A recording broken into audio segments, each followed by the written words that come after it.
Selamat siang Ibu Friska, apa kabar? Selamat siang Bu Cici. Oke, apa kabar Ibu Friska? Kabarnya baik Bu Cici. Oke, baik.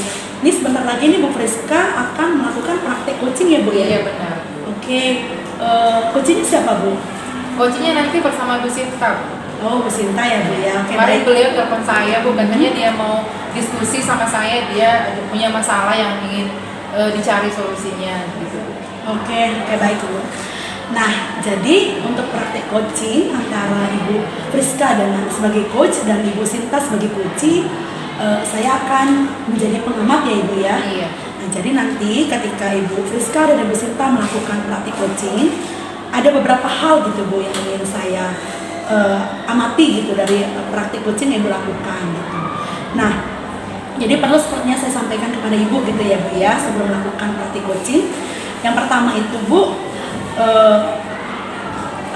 alur percakapan ya, alur percakapan yang akan Ibu praktikkan nanti dengan Ibu Sinta sebagai coaching.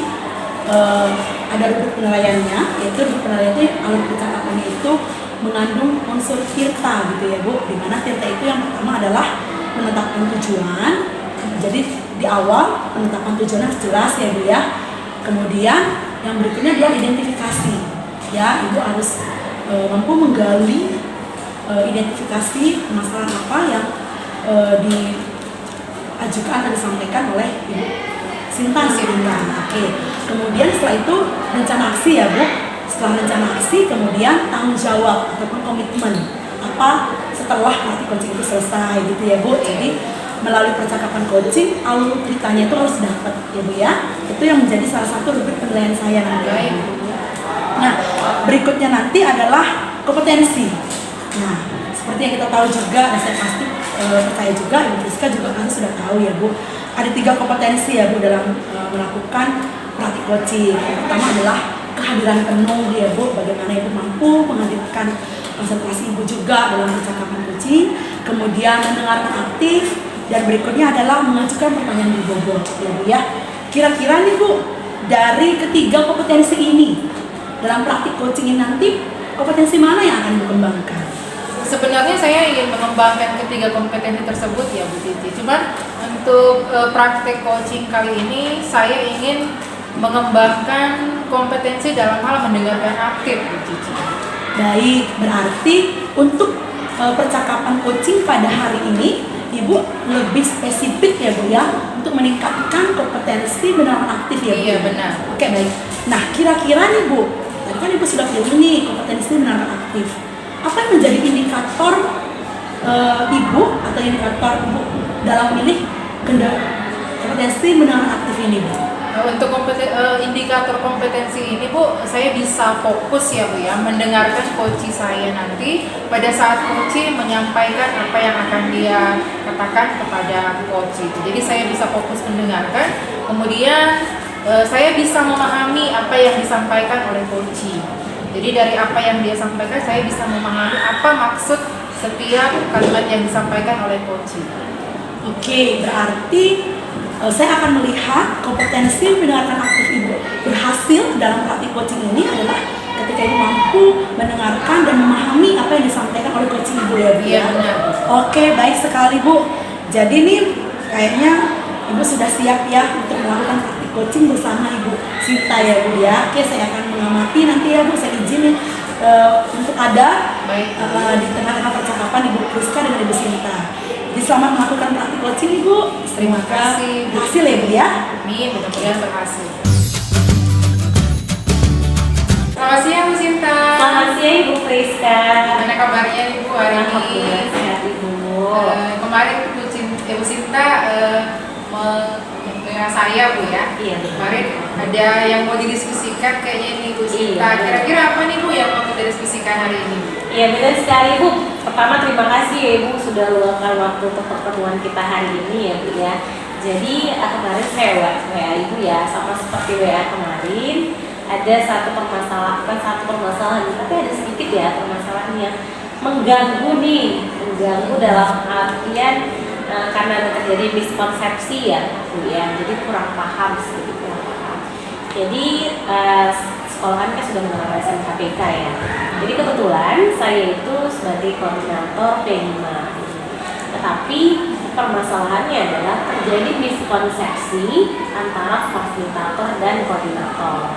Jadi rekan-rekan guru lainnya tuh masih kurang paham gimana sih perbedaan tugas dari koordinator dan fasilitator. Sehingga ketika kerja mereka masih tidak sesuai dengan tugasnya gitu, atau masih banyak yang belum paham tentang. Nanti kalau saya cerita tentang koordinator, mereka berpikir fasilitator. Saya cerita fasilitator, mereka bertindak sebagai koordinator seperti itu. Jadi Bu Sinta tadi punya masalah ya mengenai miskonsepsi ya Bu ya, antara fasilitator dan koordinator P5 ya Bu ya. Iya. Kira-kira nih Bu, dari pembicaraan kita hari ini apa sih yang Bu Sinta harapkan nanti Bu? Yang saya harapkan saya tuh dapat solusi gitu, gimana saya bisa memperkecil miskonsepsi di antara rekan-rekan guru lainnya gitu, yang sesama fasilitator dan koordinator di P5. Untuk memperkecil miskonsepsi tadi Bu ya, itu yang Bu harapkan setelah diskusi kita pada hari ini.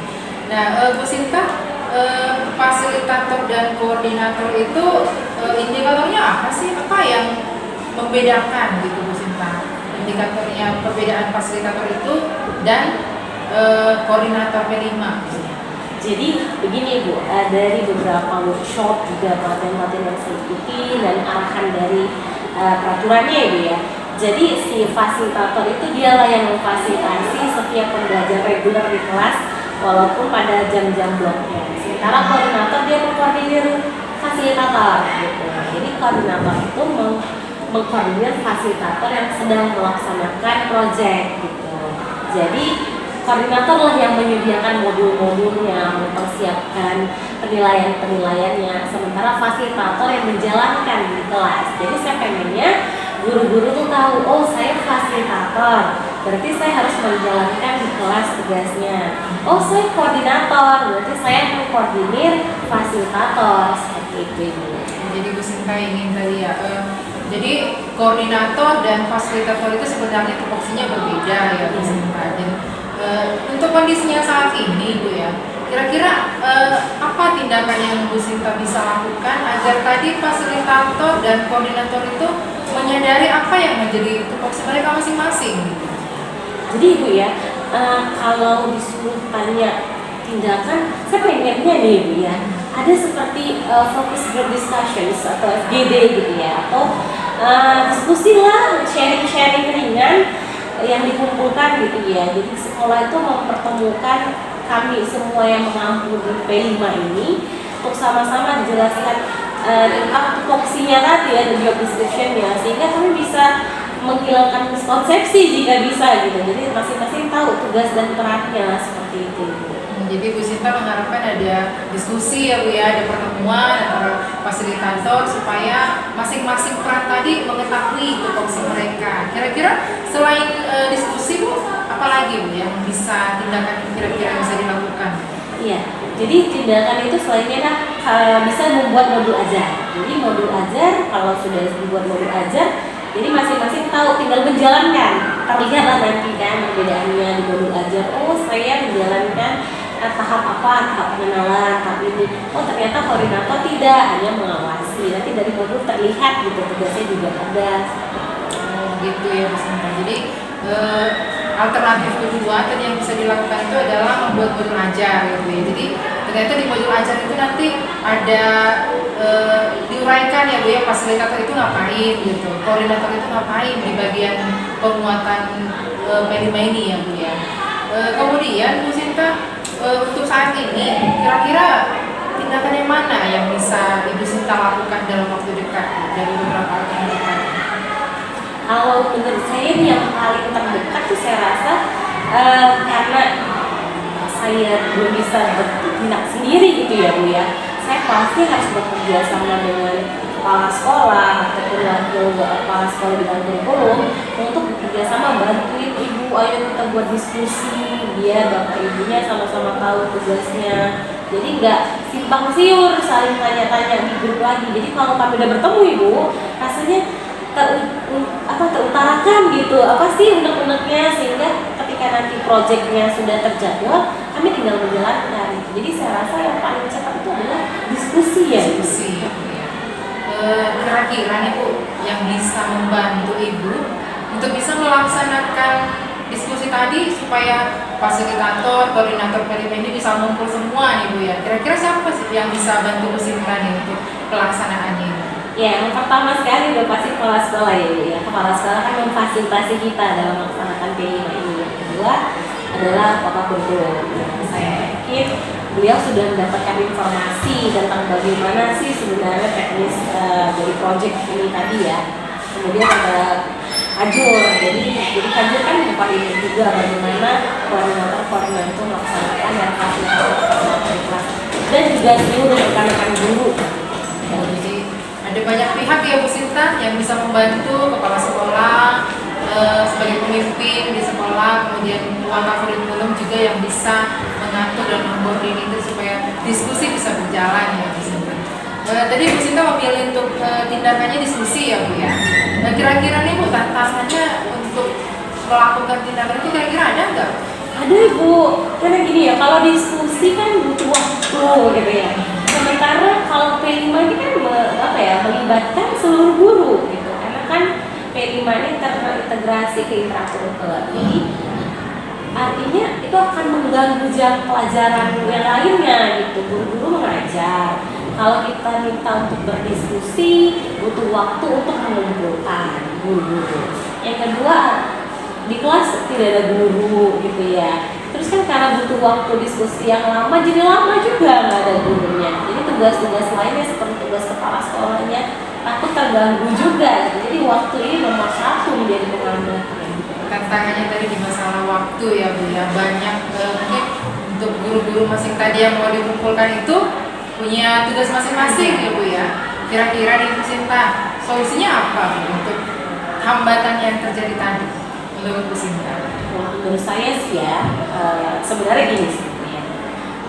Yang namanya tugas sudah dikasih kepala sekolah, sudah pakai surat gitu ya Bu resmi, ya kita harus melaksanakannya gitu. Jadi yang namanya sudah ada undangan untuk berdiskusi, siswa bisa saja dikasih tugas di kelas, kemudian kita tinggalkan kelas, kemudian kita berdiskusi. Itu sih yang saya pikirkan ya Bu ya. Atau solusinya yang kedua adalah saya pernah ke sekolah lain gitu ya Bu ya. Saya lihat teman saya bilang begini, sekolah kami setiap ada diskusi yang lama, siswanya akan didaringkan kan itu. Jadi saya pengen itu sekolah saya ini kenapa sih nggak ada solusi itu? Saya akan menyampaikan itu ke kepala sekolah. Dan saya pengen ngasih pendapat ke kepala sekolah, gimana Pak kita kumpul tentang mengganggu kegiatan seperti itu. Wah luar biasa ini Bu Sinta. Sebenarnya tadi Bu Sinta di awal punya permasalahan dan bahkan tantangan yang dihadapi pun menghadapi jalan keluar dari tantangan tadi, Bu Sinta bisa menjawabnya gitu. Jadi sebenarnya Bu Sinta ini udah punya solusi ya Bu ya atas permasalahan.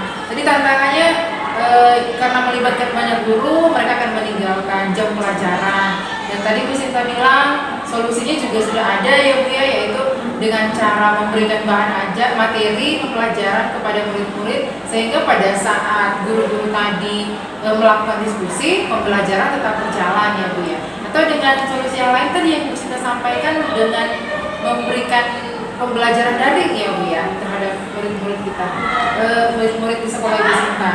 Nah sebenarnya udah luar biasa sih Bu Sinta sudah punya solusi atas permasalahan Ibu. Nah kira-kira nih Bu, apa rencana Bu Sinta nih dalam waktu dekat untuk tadi bisa melakukan apa yang Ibu inginkan tadi? Kalau dalam waktu dekat rencana saya nih Bu ya, saya harus segera mungkin untuk sharing dengan kepala sekolah dulu nih atau dengan bagian kepala sekolah ya, yang mana yang ada waktunya tersedia gitu ya, yang available. Kemudian saya sharing bagaimana nanti ide-ide yang saya pengen melaksanakan itu bisa bagaimana sih sekolah ini kebijakannya, apakah diberikan waktu kepada kita atau kita difasilitasi nggak untuk melakukan diskusi-diskusi seperti yang saya katakan seperti itu. Oke, dalam waktu dekat Bu Sinta melakukan diskusi. Kira-kira kapan nih Bu mau Ibu lakukan kegiatan tersebut? Ya karena kebetulan di bloknya P5 itu di bulan 10 sudah ada project gitu ya di bulan Oktober. Jadi Jadi saya rasa minggu depan itu sudah bisa berkomunikasi dengan kepala sekolah supaya kepala sekolah bisa menentukan waktunya kapan sih itu diskusi seluruh guru. Di Oktober ya Bu ya. Kira-kira itu penyiapan kegiatannya itu berapa lama Bu pelaksanaannya? Kalau untuk tahap persiapan 1 minggu. Untuk persiapan satu minggu. Karena ada proses bagaimana kita menyiapkan modulnya, tahapan-tahapannya, kita tentukan proyek-proyeknya seperti itu. Berarti ada tahapan-tahapannya ya Bu ya. Yang pertama tadi persiapan. Selanjutnya kira-kira apa lagi? Jadi tahapan persiapan, kemudian kita tentukan modulnya, kita buat modulnya, terus tahap pelaksanaan proyeknya. Jadi tahapannya seperti itu ya Bu. Yang terakhir tadi tahap pelaksanaan proyeknya itu kapan dilaksanakan. Untuk selanjutnya Bu saya mau tanya Bu. Kapan kira-kira tadi di Oktober ya Bu ya kita dilaksanakan. Berarti saya minta waktu lagi itu nanti Bu Sinta. Saya pengen tahu nih hasilnya gimana ya. Dengan yang udah Bu Sinta ambil tadi kira-kira hasilnya gimana. Saya pengen tahu nih kira-kira kapan lagi nih Bu kita bisa diskusi lagi Bu Sinta menceritakan pengalaman Ibu Sinta untuk melakukan rencana aksi tadi Bu Sinta. Ya saya excited ini Bu, karena tadinya saya pikir tidak ada solusi ya Bu ya. Ternyata setelah komunikasi dengan Ibu sepertinya malah muncul solusi-solusi itu ya Bu ya. Jadi mungkin saya juga pengen sekali nih komunikasi lagi dengan Ibu menceritakan hasil dari diskusi nanti ya Bu ya. Jadi saya rasa kalau misalnya di Oktober minggu ketiga itu sudah dilaksanakan proses yang pertama, saya rasa di akhir Oktober ini kita bisa ketemu lagi nih Bu untuk menceritakan. Saya juga butuh kok sharing tentang refleksi yang nanti saya ceritakan ke Ibu. Saya juga udah nggak sabar nih Bu gimana hasilnya nanti ya Bu ya. Mudah-mudahan bisa berjalan dengan baik ya Bu Sinta. Jadi apa yang Ibu harapkan tadi antara seluruh fasilitator dan koordinator kelima nanti pada akhirnya mereka bisa memahami tupoksi mereka masing-masing ya Bu Sinta. Ini pertanyaan yang terakhir nih Bu Sinta, dari diskusi kita hari ini nih apa yang sudah Ibu dapatkan? Wah, kalau ditanyakan apa yang saya dapatkan, saya justru sudah dapat solusi ya. Tadinya itu hanya pikiran-pikiran saya ya, menurut saya, teman saya gitu. Tapi seperti dikuatkan oleh Bu Friska. Jadi saya dari awal merasa, oh saya jadi dapat solusinya, saya jadi boleh sepertinya nih. Benar ya, saya komunikasi dulu dengan kepala sekolah, kemudian jika disetujui kita buat diskusi, jika disetujui hasil diskusi itu bisa kita terapkan supaya langsung kelihatan perbedaan antara fasilitator dengan koordinator seperti itu. Mudah-mudahan ya Bu ya semuanya bisa berjalan dengan baik dan program-program kelimanya nanti di sekolah Bu Sinta bisa berjalan dengan baik. Jadi kita bertemu bulan depan lagi ya Bu ya di akhir Oktober. Ya nanti saya chat Ibu lagi ya Bu ya. Lagi. Jangan marah kalau saya ganggu lagi ya Bu ya. Dengan senang hati Bu Sinta. Yes. Saya senang berdiskusi dengan Bu Sinta. Mudah-mudahan semuanya berjalan dengan baik ya Bu Sinta. Terima kasih banyak Ibu ya sudah membantu saya untuk mencari solusi pembesaran saya. Sebenarnya Bu Sinta sudah punya solusinya gitu. Saya hanya membantu untuk menguatkan apa yang sudah Bu Sinta solusi yang sudah dimiliki. Jadi terima kasih Bu Sinta, sampai bertemu di sebelah depan. Oke, halo Bu Friska. Iya Bu Cici. Oke, udah selesai ya Bu ya melakukan praktik coaching tadi ya dengan Ibu Sinta ya Bu ya. Iya Bu, tadi sudah selesai melaksanakan praktik coaching dengan Bu Sinta. Bagaimana perasaannya Bu setelah selesai melakukan praktik coaching? Saya merasa senang ya Bu ya, karena bisa membantu Bu Sinta. Sebenarnya sih beliau sudah punya solusi ya Bu ya atas masalah yang dia miliki. Saya hanya tadi memacu untuk mengembangkan kembali, menguatkan kembali apa yang sudah solusi yang sudah dimiliki oleh Bu Sinta. Iya, oke baik ya Bu ya. Nah, kira-kira nih ya Bu ya, tadi kan saya sudah mengamati nih Bu Friska sebagai coach dan Ibu Sinta sebagai coachee. Nah, kira-kira nih ya Bu ya, apa aja Bu yang sudah dilakukan tadi sebagai seorang coach dalam melakukan praktik coaching terhadap Ibu Sinta? Ya, jadi tadi dalam praktik coaching saya melakukan proses sesuai dengan alur tirta ya Bu ya, dimana alur tirta itu kan pertama kami mengidentifikasi tujuan dulu, menentukan tujuan pembicaraan di awal itu apa gitu, dan apa nanti yang diharapkan Bu Sinta setelah selesai diskusi proses coaching tersebut. Kemudian yang kedua, kami mengidentifikasi masalah yang dimiliki Bu Sinta itu kira-kira solusinya apa gitu ya. Kemudian yang ketiga itu rencana aksi. Nah, setelah ditentukan identifikasi masalahnya, maka Bu Sinta sebenarnya juga tadi sudah menemukan rencana aksinya apa tuh untuk mengatasi masalahnya. Kemudian yang terakhir tadi tanggung jawab antara yang dilakukan coach itu, waktu pelaksanaan rencana aksi itu kapan. Jadi tadi saya melakukan coaching sesuai dengan alur tirta, dan saya juga berusaha untuk mengembangkan kompetensi coaching, yaitu untuk selalu presence ya Bu ya, hadir penuh, kemudian mendengarkan aktif, dan berusaha untuk mengajukan pertanyaan berbobot kepada coach yaitu Bu Sinta tadi. Oke, baik ya Bu ya. Ibu sedang mengikuti alur tirta ya Bu ya, dari tahapan penetapan tujuan sampai akhirnya kepada komitmen ataupun tanggung jawab. Iya. Saya juga tadi sebagai pengamat ya Bu sudah melihat bahwa di dalam percakapan yang dilakukan terhadap Ibu Sinta, alur ceritanya itu dapat gitu ya Bu, mulai dari awal sampai dengan akhirnya gitu. Sehingga akhirnya Ibu Sinta berhasil menemukan kekuatan dalam dirinya terhadap permasalahan yang dihadapi. Jadi solusinya itu timbul dari Ibu Sinta sendiri, dan Ibu berhasil menggali potensi yang ada dalam diri Ibu Sinta, dan itu bagus sekali ya Bu ya. Nah, selanjutnya ini ya Bu, tadi di awal di praobservasi saya tanyakan Ibu kira-kira kompetensi apa yang secara spesifik ingin Ibu kembangkan di percakapan ini. Tadi Ibu bilang kompetensi mendengarkan aktif ya Bu Iya ya? benar Bu, kompetensi mendengarkan aktif. Oke, kira-kira tadi bagaimana menurut Ibu kompetensi mendengarkan aktif yang Ibu lakukan terhadap coach Ibu? Sesuai dengan yang ingin saya kembangkan ya Bu ya, saya berusaha tadi Bu untuk mendengarkan apa yang disampaikan oleh coach, saya fokus gitu, dan saya berusaha memahami setiap kalimat yang disampaikan oleh coach, sehingga menurut saya sudah melaksanakan indikator sesuai dengan tujuan di awal tadi Bu, untuk meningkatkan kompetensi saya dalam hal mendengarkan aktif. Baik, saya juga tadi melihat bahwa Ibu Friska melakukan kompetensi mendengarkan aktif terhadap permasalahan yang dihadapi oleh Ibu Sinta selaku coach. Jadi kompetensi mendengarkan aktif itu sudah bagus sekali gitu. Tadi saya melihat Ibu Friska juga mendengar, kemudian Ibu Friska juga melakukan mendengarkan dan menghormati apa yang disampaikan oleh coach Ibu gitu. Nah, selain dari kompetensi mendengarkan aktif itu, saya juga melihat bahwa Ibu Friska memiliki kesadaran penuh ya. Ibu Friska fokus terhadap apa yang disampaikan coach, dan itu secara mengalir gitu ya, secara otomatis mengalir gitu saat Ibu menjadi coach dan Ibu Sinta menjadi coach. Ibu mampu juga menghadirkan kompetensi presence atau kehadiran penuh, dan itu bagus sekali gitu ya Bu ya. Jadi memang itu harus terus dilatih melalui praktik coaching ya Bu ya.